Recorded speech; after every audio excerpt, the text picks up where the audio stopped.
So on your side, well, I guess since we're just getting to know each other, it'll be great for introducing you to the callers, but or to the people listening. So,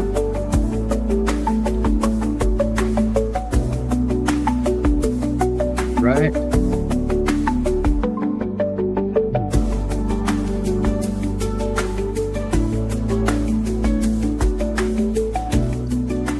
Oh, you don't have to. We'll have it recorded, Matthew. Okay. Yeah, but he just shows up automatically to my meetings. So No worries. Did you hear about the founders of Fireflies? What they did in the beginning? now what happened? So they were actually joining meetings and taking notes by hand, and then sending them afterwards. Yeah, Dude, that is the Silicon Valley vaporware way, man. right. I still use a notepad. Do you guys not use a notepad? Like you write it with your hand. Like I write it. Yeah.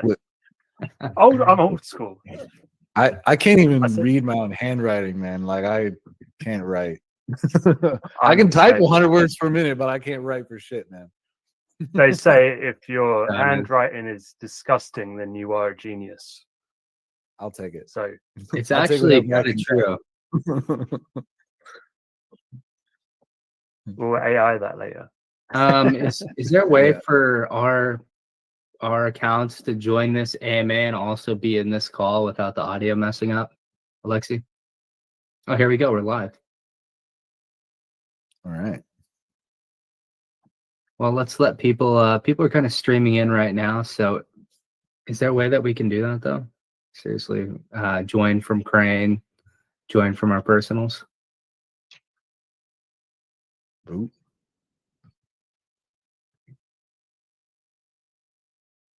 That's all right. We'll get rolling here. Yeah, guys. Today we're going to be talking about privacy. Why privacy is the next big narrative. We already have some signals in the market, right? With Zcash, Monero becoming more popular again. And yeah, we're just going to be talking about it from a builder perspective. Today I have Matthew Whitney with me. Matthew, would you like to introduce yourself? Sure, yeah. I am the co-founder and head of engineering at Crane AI. Basically building an all-in-one platform for the intersection of like AI and crypto. Yeah. Awesome. Yeah, glad to have you here. It's great to have you. Yeah, as you guys know, I'm founder of ARC. I've been building ARC for several years now, and we actually just partnered with Crane as well. So, we thought we would host a space and talk about privacy and really why it matters, right? A big trend that you see right now in AI is that you don't really own your data. The companies that use your data, they own it, right? And you don't own your AI models.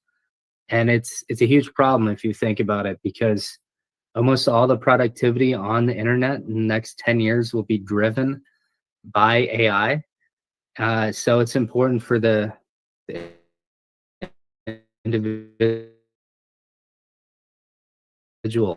to own it. Weird perspective on privacy. Like I'm one of those people where I'm like, just take my data if you're going to do something useful with it. And I know that's like, I don't maybe that's naive of me, but but from a builder's perspective, working with enterprise clients and building products for people that want to have that level of trust in a product and privacy, like obviously I have to be very focused on that, and I do build for that. But my own opinion is just like, Google, take my location data and tell me what's happening in my area. I want to know what's cool. It doesn't really. I don't have anything to hide. That's my personal opinion, but I know that's not necessarily the vast majority out there. So. Yeah, well, it depends, right? Like what your data is being used for. Yeah. I think people always assume it's for nefarious purposes. Sometimes it is, right? So Yeah. that's an interesting perspective. But I could say on the enterprise side, it's definitely a big shift, right? People are going to want these private moats. They're going to want their data to be encrypted. I'm even seeing that they don't even want to trust the AI vendor themselves. Yeah. They want to have AI that runs fully within the company without having to trust anybody. Period. And if you look at like all the AI products that are out there right now, like they're basically all glorified toys, chatbots, things like that. Like, and why is that? Because like hospitals, banks, government, none of them trust any of this shit right now. And the reality is like GDPR, HIPAA, like all these things exist. So like institutions are not going to be able to touch this tech until they're like, solutions, like real solutions that enterprises can trust. And that's going to take time to build that trust. I think I think the technology that ARC is working on, like I was reading a little bit about your homomorphic encryption, things like that are really the step in that direction. And I'm pretty excited about that.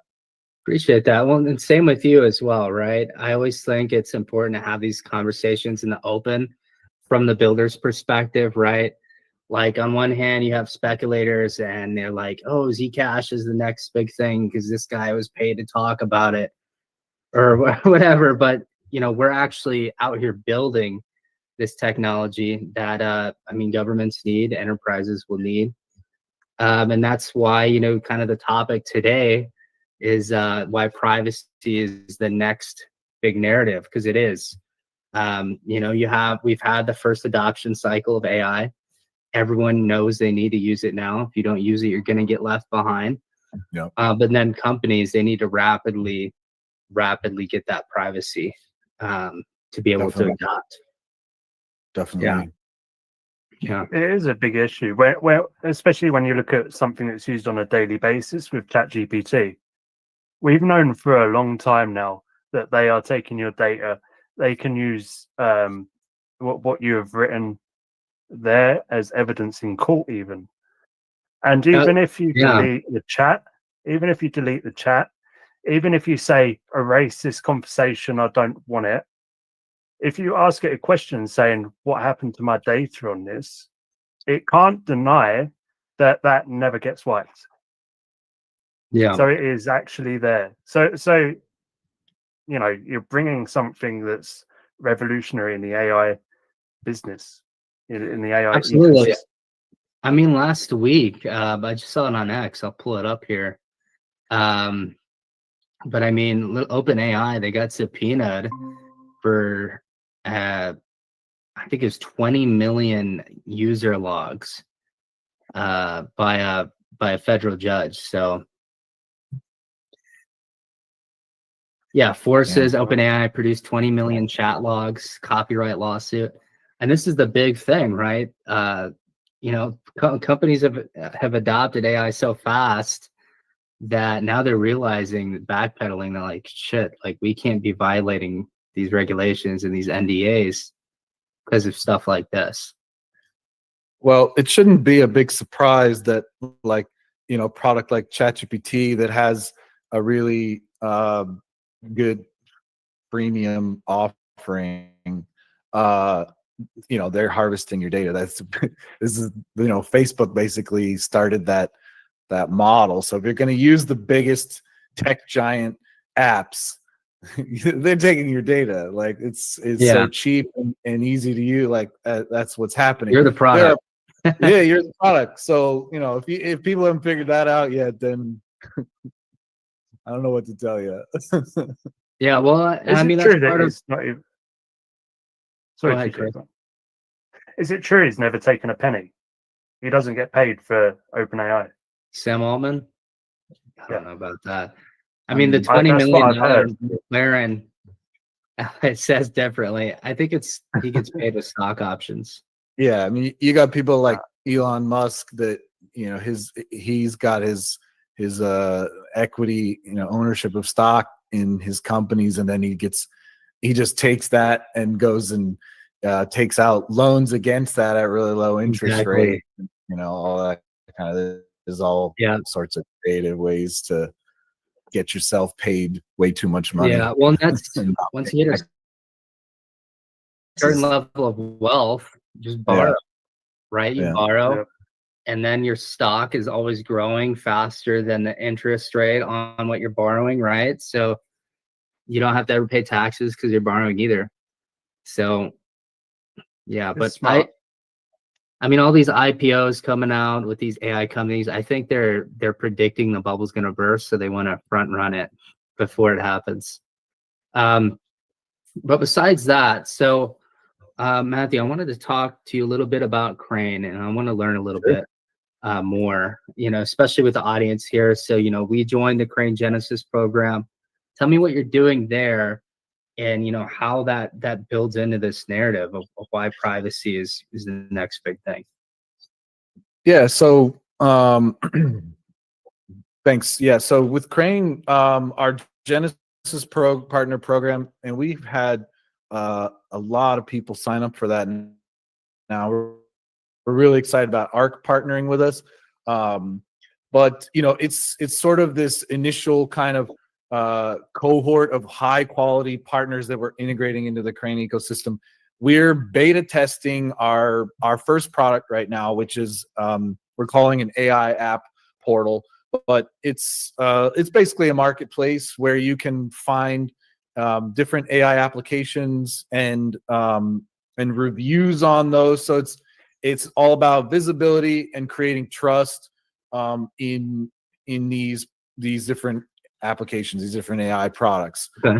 Because there's a lot of them out there, and you never know really what to trust. So we're putting together a curated list of applications, products, and then, like I said, there's a review system.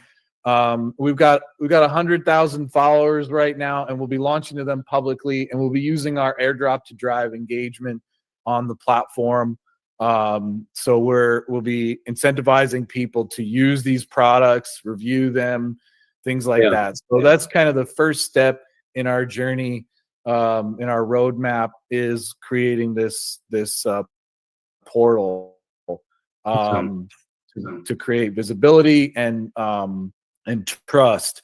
And Crane, the whole Crane roadmap, our ecosystem is sort of an idea to utility life cycle, right? We want people to basically, we want to make launching an AI agent as easy as launching a meme coin, but with real utility and like long-term sustainability, right? Yeah.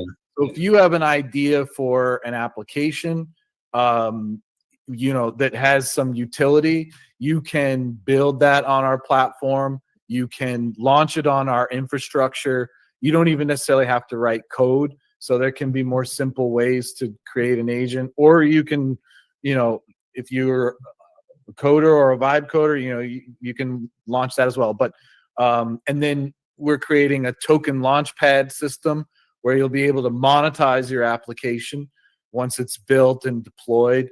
And we have some different types of token launch pads that are really unique and innovative, token launch systems.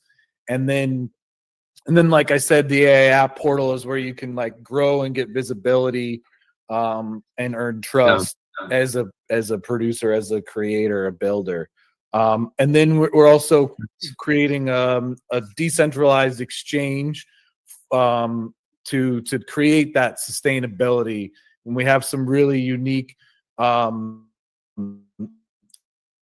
liquidity provision protocols built into our exchange that can help drive liquidity, long-term liquidity. So we got a really robust, like long-term roadmap that we're really excited about. Yeah. I think in regards to privacy, there will be KYC required in certain aspects of this, and all that'll be private information, and we'll have to make sure that information is kept private. And I think that yeah, like if you are create, you don't necessarily have to be doxxed in order to be a producer or a creator on this platform. And I think that's really important in the crypto space. Like I've found that like by doxing yourself, you're much more people trust you a lot more. But not everyone wants that, and it's not always necessary either. And that'll be possible as well. So and our founder, Jared, he's very big into privacy and security, and so that will be paramount in everything that we do, especially for bringing on like enterprise clients. So that's a little bit about our roadmap and our product. No, thanks for that, Matthew. And I mean, it sounds like you're building a lot of utility for the individual user, and I think you focused on trust there. I think a big part of trust is like helping the person be ensured that they're gonna have privacy, their data is gonna remain private. With people launching agents, I know on the ARC side of things, we're building trustless applications. So you don't have to trust us. You don't have to trust anyone. Like we have a cryptographic proof on chain that your data has remained locked, right? Through the homomorphic encryption that you brought up. Very cool stuff. But we have some agents, and we were thinking of launching them with you guys. So on our end, we had a developer that came to us as agents are followed by Gary V. They frequently talk with Gary Tan, right, co-founder of Y Combinator, and he's like, why don't we launch these through ARC? And I thought it was a no-brainer because of our AI narrative, our focus on privacy. That's what kind of agents can people launch on Crane?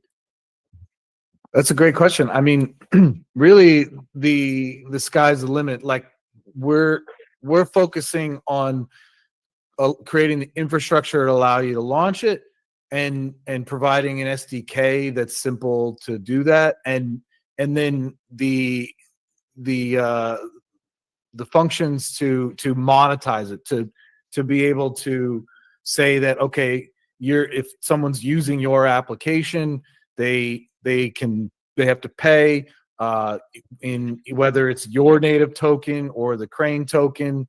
There'll be options of how people can pay, but it's the main thing is like being able to monetize your applications. So, and remain pseudonymous too, right? Exactly. And not rely on traditional finance, right? It's all on crypto, on chain, Yeah. Well, yeah, and I mean, going back to the privacy narrative, I think, even though Zcash has its faults, right? I think that's why everyone kind of went for that. I mean, it was backed by the right people, but then too, it really spoke to that ethos of privacy, why privacy matters. And I think, just as the market evolves from where it is now to, everything is the world's being eaten by AI, right? To 2026, the biggest narratives are going to be privacy, because we have ZK proofs in the space now. There's people doing stuff with homomorphic encryption, like my own project. On your side, people being able to launch agents pseudonymously. So, what would you say for like the individual? Like, what kind of trends do you see in privacy? Why do you think privacy is like the number one next big narrative right now? Well, let's see. Why do I think privacy is the number one narrative right now? Well, I think that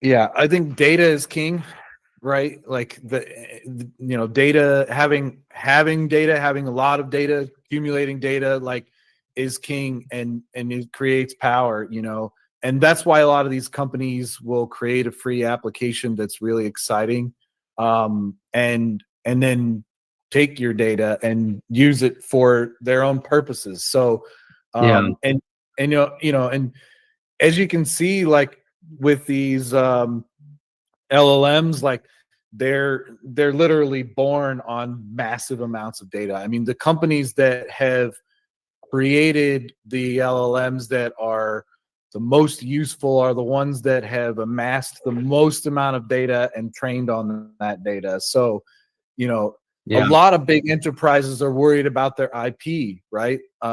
Like for me, I'm not super worried about like my code being used to train LLMs, because I don't know, I'm pretty humble. I know I'm not really building anything like that crazy innovative. I'm building some innovative stuff in the space, but like I'm not worried about. But some enterprises have IP that's worth millions and millions of dollars, right? And their whole business is based on that IP. And if their employees to start shoving all their code into the LLMs, and these companies are taking that and using it as training data, like now all your IP is gone. Like it's now public space, whether you realize or not. So I think from an individual perspective, if there's things that you don't want the LLMs being trained on, whatever that is, you have to be careful where you put that data. If you're going to use an app to help you automate your life in some way, like it may look really attractive and it may well really help you. But if you're going to put your data in there, just know they're taking it and they're using it, and it's not yours anymore. So I think people have to be mindful of that and really read terms of services, or really understand like what it is that these apps are doing with your data. Well, and that's why I think, what we're doing in this space is so important, right? Because crypto allows you to have sovereignty over your assets. It lets you hold your keys. It safeguards you as the individual. And I think, a lot of the technologies that are out, like mine, right? Trustless framework, you have your models. We can't see the data. No one else can see the data. And then with yours, like being able to launch agents pseudonymously, I think that's why, privacy is such a big thing right now, because unlike in other industries, right, where all that data is going to the company's database, in crypto, the individual can actually own their data. And through this technology, they can own their models, right? Yeah, like I was commenting on a Palantir post yesterday because everyone's talking about Carp and joking like he's on crack and stuff. And I commented on one of the posts, and someone was like, Palantir is building a surveillance state based off of your data. And it just really shows a lot of the people that I've been looking at lately they're all talking privacy. They might not be able to put a pin on it, why it's important, but it's definitely one of the biggest narratives coming to the space, because we can solve the $1 trillion problem that's in traditional, Web 2 AI with our decentralized frameworks we have in crypto. Yeah. And I think, we were talking about the Genesis partnership. It's just the beginning of our relationship. And, we're just starting to look at what ARK is building with the Matrix. And, we're excited about the potential of the technologies like homomorphic encryption. And I'm really excited to be in the same room as you guys and learning about it and talking about it as we're building this infrastructure out. We've been working really hard for almost a year now on this project, and we've been really trying to time our own token launch. Yeah. When's the right time to do it? We're actually working with our advisor. Yeah. Yeah. We're working with our partners, Chiron Labs. I know Chiron. They're good. Yeah. Yeah, they're really great guys. Really, really sharp. And they're advising us on when and how to do all that. And we're actually talking right now with one of the top launch pads out there, if not the top, and I can't say who yet, but we're getting really close to doing our token launch, and we're really excited about that. And that, I think, will create a new chapter for us where we're going to start releasing some of the products that we've been working on, and really dive in deep with more of our complicated products that we're going to have to scale the team up and create some strategic partnerships as well with other builders in the space. So I'm really excited about the partnership with ARK and to learn more about Matrix and how you guys are using your encryption and stuff like that. Because like I say, it's going to be really important, and we haven't thought of everything yet on our infrastructure. We have a lot of ideas on how to make a great user experience, and how to make things simple and easy. Because when you talk about user experience, like under the hood, that means you had to do a lot of work just to make something really simple. I know. Yeah, so that's my focus, is like taking a lot of these ideas, making them really easy to use, making a great product. But things like privacy are going to be really important, and we're going to have to partner with someone like ARK and you guys to make that happen. So absolutely. Yeah, well, that's why I'm excited about partnership as well. I'd love to see, more internally, look at your stack and kind of see what you're thinking, what you're prioritizing, right? Like if we're going to focus on the SDK, letting developers build their own privacy projects, or focus on pseudonymous agents first.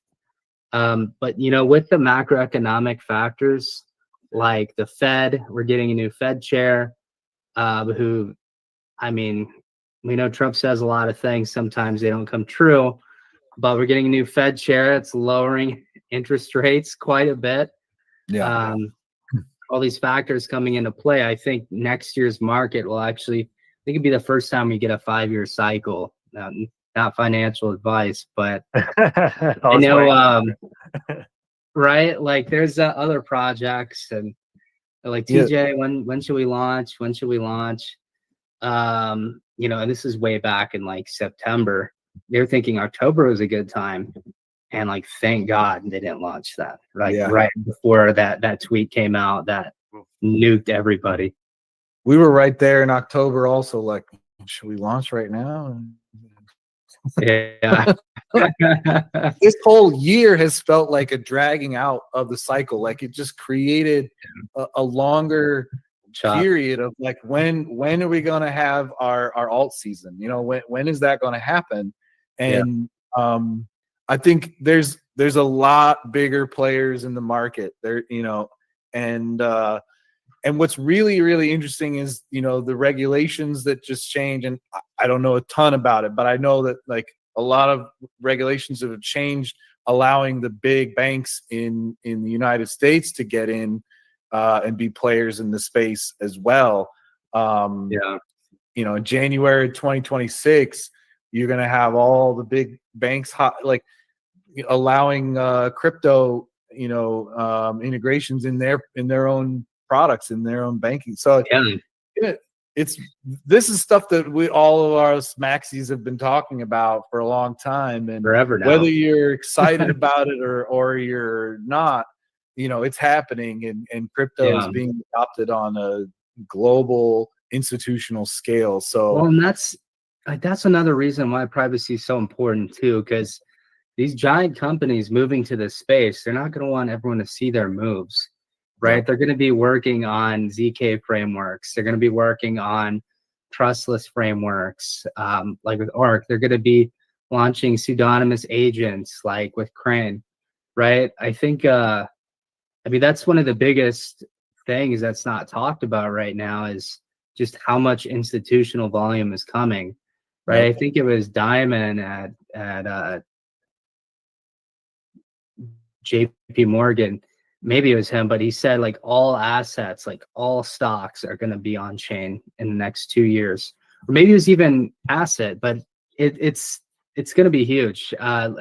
Fink was meeting with Brian Armstrong, right? CEO of Coinbase the other day.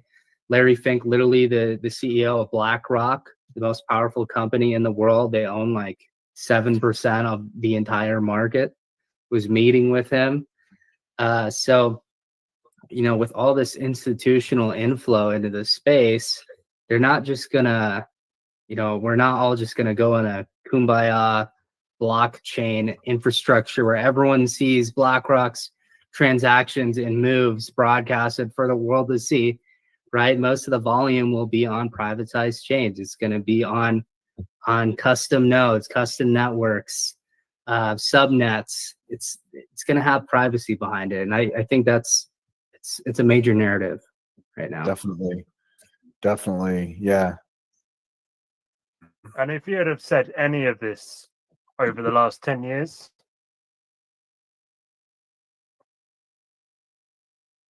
that's never going to happen. Yeah. But people have been saying it for a long time. For sure. I think, they had to figure out how they could make it work to their advantage, right? Because when blockchain and crypto first came around, it was all us kind of nerdy pirates out there, like excited about something that was, transparent. Don't bring up Dread Pirate Roberts. Not.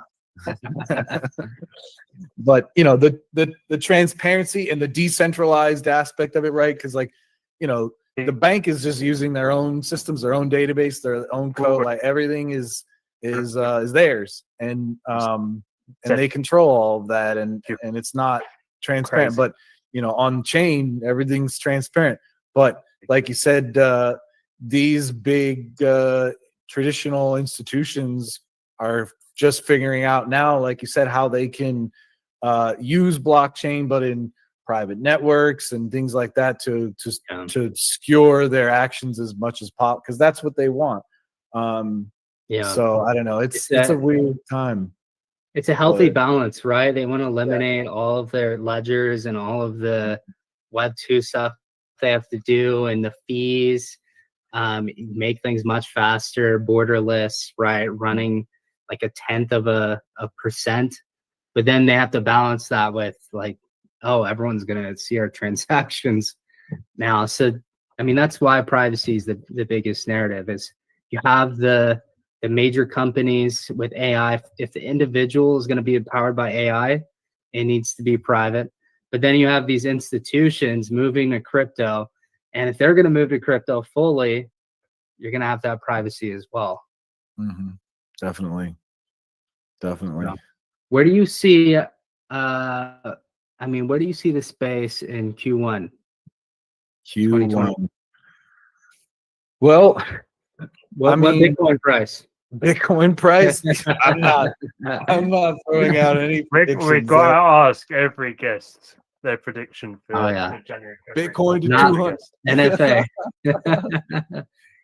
Let's hope so. I think that hopefully we've seen like a bottom, in this kind of correction or this dip that we've had, and hopefully, my favorite space is in the altcoins, in the people that are creating new projects, right? Because that's what's most exciting from a builder's perspective, is new products, leading edge. Right. Yeah. So like giving the little guy a chance, money flowing into smaller projects. That's what I like to see. So my hope, I can't give you any predictions because this is just crazy. But my hope at least is that we get our alt season, that we get a good healthy flow of money into the smaller projects. Because that's where real innovation happens, and so because people it's not enough for institutions and whales to be holding Bitcoin or even ETH. That's not enough.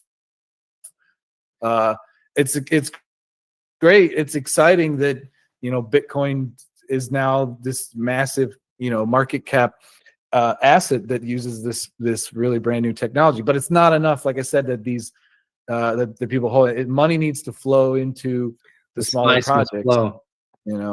So that's my hope. I don't have a prediction, but that's my hope. So yeah, same here.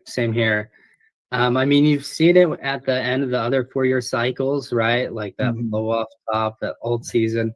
Yeah. You know, and I talked about this with Chris last week, and it's like, man, do we see that again? Or, you know, are we entering like a prolonged cycle, right? Where you could see that in maybe the end of 2026. Yeah. But my opinion is, I mean, I think we're coming back. I think we're coming back in 2026.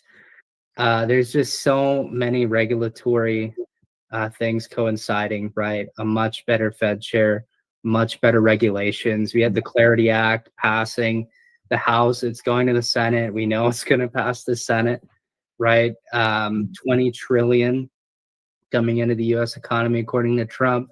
The Reserve buying $45 billion of T-bills every month. Yeah. All of these things coinciding. And then we also have the one space that can build the privacy that AI and all these new technologies need to thrive. I mean, that's why I'm all in. I'm all in on privacy. I'm all in on building Arc. I'm sure you feel the same way about Crane. Definitely. Yeah. Yeah. I do love the way you can monetize your AI agent. I think that's incredible. But what I wanted to ask is, does the user set the fee, or is it just a set subscription fee for each agent? Yeah, so we've gone back and forth on different. I think we want to offer options, right? Like things that make, because what I want it to become is a place for builders, a place for people that have ideas, and I want to give them as many tools as they can to do that. With the token launchpad system that we created, they do have the opportunity to set what the fees are on the exchange rate of their coin in particular. But they can also choose to allow our like AI assisted like automated market making system to fluctuate the fees on either side, whether you're buying or selling the individual token. And I imagine most it is at doing that on their behalf. But as far as, go ahead. Well, I was saying, are your agents able to trade prediction markets like Kalshi and Poly Market? I personally, like Crane, we haven't built agents for that yet. But I personally have a couple of AI agents that I've built that do monitor the markets and give me certain predictions and buy and sell signals. And well, because it's like that's another privacy narrative I see is you have all these successful traders on Poly Market, on Kalshi, and a lot of them are insiders, right? And the next 3 to 6 months, there's probably going to be a privacy framework that they adopt. Otherwise, everyone's just going to keep following their movements. So I think, I mean, just a product idea, but an agent that arbitrages prediction markets would be really sick. Because I see that right now, like there'll be a sports game or just any prediction, and it's like 40% chance to win on Poly Market, and then it's like 40% chance to lose on Kalshi. So then you got that 20% spread, and it's like the money's just sitting there. Yep. Right. I saw Logan Paul, like he's fighting Anthony Joshua here in a few days, and it's like 8% chance that Logan Paul wins, or is it Jake Paul? And it's Jake Paul, and it's like, come on, we know he's gonna pay him. Well, he's gonna win. He's gonna win 100%. You know it's rigged. Well, that's the thing. He has an 8% chance to win. So Jake Paul could literally know he's paying out Joshua plus bet on himself and literally 12x his money. Exactly. You know that's what's going to happen. Joshua, it will destroy him if he wasn't paid off. He would destroy him. He would ruin him for the rest of his life. But Jake Paul has a really clear business model. Take people who did not make as much as they wanted to in their career and give them the payday of their lifetime, and all they got to do is take the fall. I mean, it's obvious. You know, Well, it is. I got my tin hat on right now, obviously. Well, I think he's a marketing genius too, right? Like you look at him and Logan Paul. It's actually cool. They used to wrestle in college back in the day, and I used to as well. But it's like, you know, they're GPs at funds now, and like 5 out of the 6 of their last investments have 10x. They were in Ramp early. They were in all these companies early, and it's like they have a persona, right? It's same thing I heard with Trump. Is like he acts one way on camera, then in person completely different. I feel like there's just a lot of that. Of course. Yeah. Everyone's like that in that world. Logan Paul's a heel in the WWE, right? So he's the bad guy. It's funny because it doesn't suit him whatsoever. Like he comes out, everyone's booing him, and it's like you can tell it's destroying him. He's wearing the Pokemon Illustrator card. Yeah. So what are your thoughts on Zcash, Matthew? Zcash? Yeah. I don't know a lot about Zcash, to be honest with you. Dang, you tell me about Zcash. You must be locked in, my friend.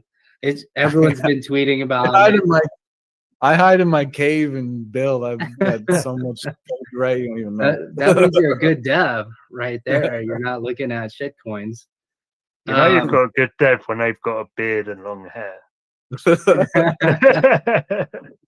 Yeah. No, I don't know what they did to the market, but everyone was talking about them for like a month. And it got so annoying that people are picking up on just how many people are talking about it. They're like, this can't be organic. They ended up crashing a bit, but they're coming back. It's just it's a weird one because you see it on everyone's page, or you did for a little bit there. I'm reading about it right now. So tell me about it. I think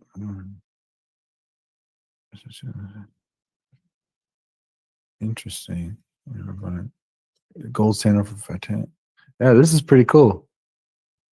Yeah, well, there's that and Monero, and I don't know. I think everyone loves Monero for a reason. I think because it actually works. I'm not sure about Zcash.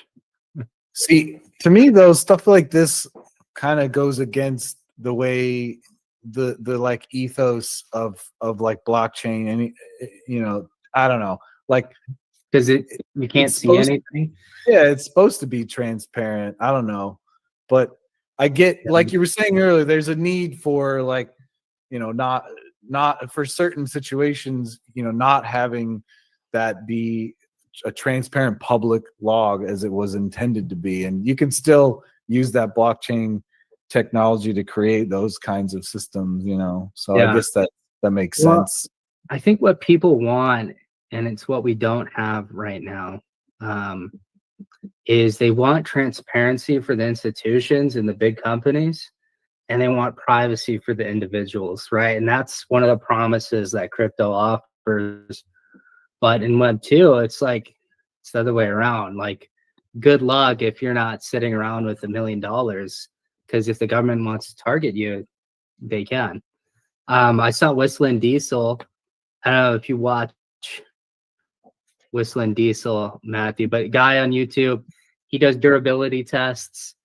He bought a brand new Ferrari and he did a durability test. Basically, he destroys things. And then the state went after him for tax evasion on the Ferrari, even though everything else he's paid like millions in taxes. But then the Ferrari, he paid the taxes like in another state and not in the state he was in. Oh God! So instead of sending him a letter, they pull up with 5 officers, arrest him, and now they're trying to silence him. Oh my God! It's like, it should be the other way around. Like, state, governments, companies, all transparent. Individuals should have privacy because individuals in the private sector run the economy, right? And I think people are just afraid of things like that. That's why they lean into the privacy narrative so much. Yeah, and I mean, it's not like he was doing anything nefarious. Like, I don't know. It was just smashing up a He said, he's Ferrari. like, if you'd have just let me know, I would have paid the taxes. Right, You exactly. know, it's like 20K. That's not a big It's deal. it's for a that like simple that. letter at the end of the day, right? Yeah. But I guess if you're gonna put yourself out there in the public and be like a public figure and do controversial things, you know, and get a ton of exposure for it, like especially if you mess with a big brand like that, like you know, That's my theory. It Yeah. was Ferrari. Yeah, that got it's pissed like off. they're They're known seeing for him. getting pissed off. They're seeing do him as a anything. bad influence, right? So they're shutting Yeah. him down. But with Mr. Beast, Yeah. they see that as a good influence because it's encouraging streamers to go out and help the needy. Yeah. So if you are self-made and you just want to destroy a Ferrari, you should be able to destroy a Ferrari. You shouldn't be silenced for that. Yeah. Well, and As long as it's ethical. I think it's actually, you know, I don't know. I'm just gonna stay out of it. I know Ferrari though. If you piss them off, they're gonna go after you. Like if you put a body kit on a Ferrari, they don't like it because it was designed that the way it is for a reason. And I mean, I think it was a guy who put skins on his Ferrari or wraps. They went after him for it. I think it was Dead Mouse. But yeah, well, It's and like I'm pretty sure extreme Ferrari's brand owned by Fiat, right? And Fiat's owned by Chrysler. Like you're talking about, and Ferrari as a brand, you know, that's owned by Chrysler is like, you know, they're a hot, sexy brand, and so screwing with that, you're messing with like, you know, one of the big dogs. hottest brand that's owned by the big dogs, right? So Well, and it's funny, you know, the Warner Brothers merger with Netflix. Trump's like, I don't know, this Ted, the CEO of Netflix, the guy's badass, but we can't let it happen. It's like, I think what companies are hoping for too is when they move their stocks on chain, there'll be a little regulatory gap so that they could put something like this through and it only gets PR in like the last few hours and it just happens. Right. And then, you know, the PR cycle will happen, but too late. They already got Warner Brothers for a couple of years.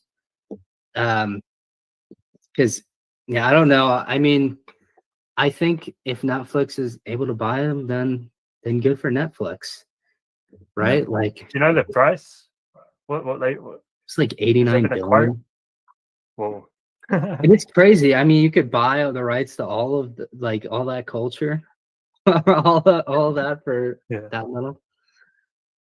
well, and I've been speaking to as an advisor for several like startups, and a lot of them want to use crypto. Like their perspective on using crypto in their application system is, like you said, they're hoping for some kind of gray area in like taxes, in regulations, and you know, payment transmissions and things like that. So people still view the space. And in a lot of countries, it is still a gray area, and it's still kind of a wild west. But In the EU. so to your point, like that is like a general consensus amongst like business people is that, you know, you can use crypto to operate in like a gray area. Well, and I think it's cool So, because it's a mathematical gray area, right? So if the transactions are large enough, people are going to notice. But if it's individuals, if spread it's out amongst basic many things, wallets, yeah, very complicated, you know. yeah. But like if a bank just wants to save 3% spread on transactions and use crypto, like that's a good thing, right? So it's like a delicate dance. But I mean, what we have right now in Web 2, I think it's a trade-off, right? You have a slight gray area with crypto, but I mean, you literally have mathematical proofs of privacy, sovereignty, ownership. People own their keys. That's a much better alternative than what you have in Web 2 right now. You don't own your data. You don't own your AI models. And you better be happy about that. Yep. I mean, Matt is right. he's happy with Google having his data. Yeah. All right, guys. I think today was a pretty good stream. I mean, would you have any closing thoughts, opinions? Well, my closing thoughts, are, like I said, we're really excited about the Genesis partnership with ARK. And I think anyone interested in ARK and Crane right now should check out both of our Twitters and websites and all that kind of stuff. The most exciting thing going on at Crane right now, we have our airdrop. We're launching our first product soon. And those airdrop points that people are stacking up very soon going to be very valuable, and we're going to be making some big announcements soon, so stay tuned for that. I'm excited for exploring the ARK technology and how we can integrate that, so I think everyone should be staying tuned for the things that we're going to be collaboratively building. Yeah. Yeah, thanks for coming on, Matthew. Thanks for having me. I'm excited with what you guys are doing. I definitely want to help with, launching agents pseudonymously. Here on my side, I've been building in this space for about 5 years now. I came in with a similar background as many of you guys listening. And now I'm blessed to be able to be working on sovereign technology that protects people's privacy. It gives them ownership of their data, ownership of their AI models. So yeah, guys, check out ark.ai. I'm going to keep streaming every day. We're going to keep on bringing on great guests like Matthew here. And stay tuned, everyone. Thanks. Thanks a lot. Take care. Thanks. Take care. See ya. Ciao.